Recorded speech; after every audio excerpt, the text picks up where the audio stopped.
This interview is for our project in nutrition. Siyam kami sa grupo, pero si KZ, napapabaptize siya ngayon sa isa sa mga bundok sa Antipolo, kaya 8 lang kami.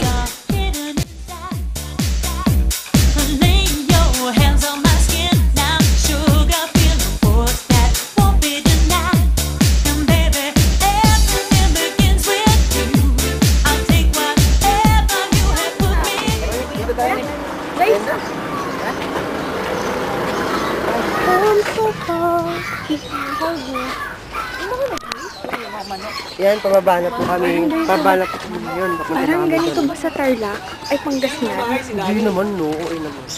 Parang ganito sa probinsya namin. Ayan, nakita niyo po yung mga sabit-sabit na yan. Ayan, bahay kubo na po tayo. Hindi ko alam kung ano. Diyan muna kayo, ha? Gusto ko may hot. Ang saya dito. May tao. Ngayon lang ba kayo nakaganito? Uy, maganda dito pag dito mag-interview. May ganito sa probinsya. Sa probinsya may ganito. Oo, sa probinsya yun.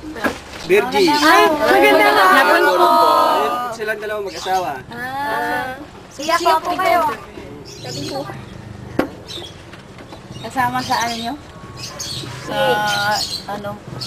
Pasok. Opo, sa school po namin. Opo. Virgie, Samiliano. Kayo po. Dani. And Kuya Danny. Ganun na po kayo katagal mag-asawa. Ano? Kahapon lang. Ano pala may kuya? 14 years na. Si 14 na yung panganay ko eh. High school. Third year high Dito rin po kayo nakatira nun? Sa ano pa? Sa ibang Center. ano lang center, sa elliptical garden. Doon kami tumagal. talaga po? Doon kami dati. Tapos Tapos nalipat-lipat na kami. Okay. Ano pong business nyo? Ito lang sa garden, may kunting halaman, kunting bonsai, ganyan. Saan nyo po binibenta nyo po? Yung binibenta. Kanino po? Sa mga customer. Parang may shop po ba kayo? Oo, may tindahan kami doon sa ano. Yung sa harapan? Yung Pero ano lang, konti-konti lang yung mangga doon, may mga paso. Yun namin yun. Mahilig po talaga kayo sa halaman. Yun ang linya niya sa garden. Kuya, magaling ka para mag-design ng garden. Bonsai. Oo, ano na landscape din siya. Talaga? O baka gusto niyo mag-landscape.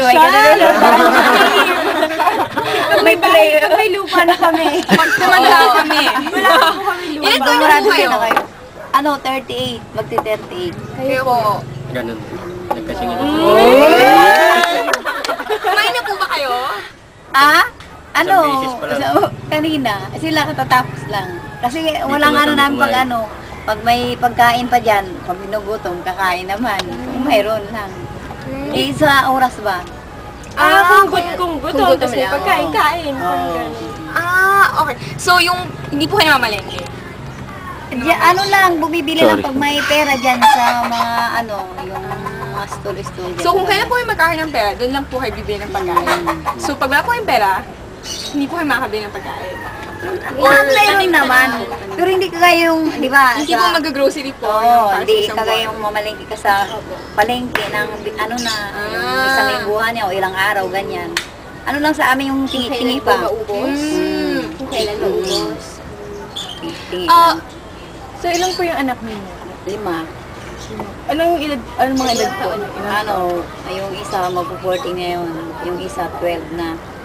Yung isa 10, yung isa yata 9. Magkakasunod po sila. Mga 1.5 ang gap nila. 1.5. May balak po ba kayo sa nila? Hindi na. Mahirap po na pambili ng gatas. Mahirap ang buhay ngayon eh. Oo nga po. Mas madali po pala.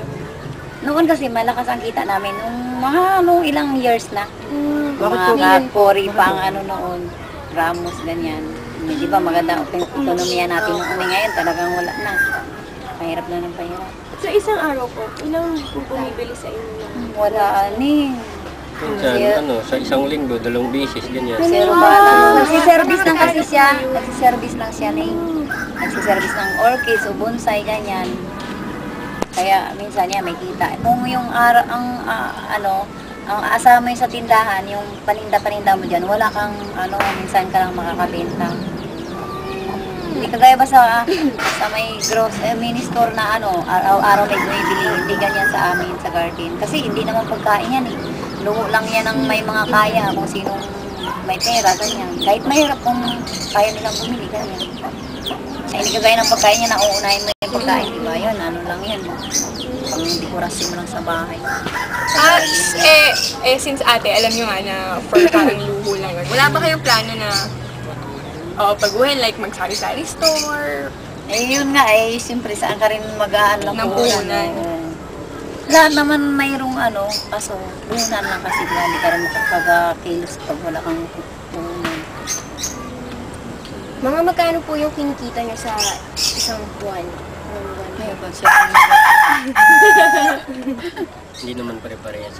Minsan, mayroon malaki rin. Magkano po? I-declared mo na lang, pero hindi rin kasi talaga namin. Iba-iba po ito.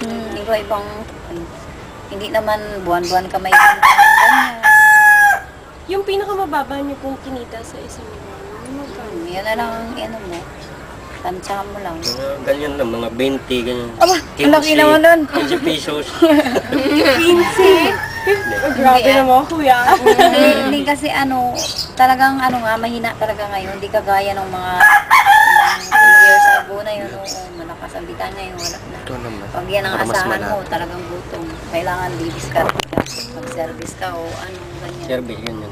1,700 sa araw. Bawat araw. Hindi araw-araw ni. Sa isang linggo, Okay. 2 beses sa isang linggo, ganyan, 3. Yun lang. Nakakaabot naman po kayo ng mga 2,000 sa isang buwan.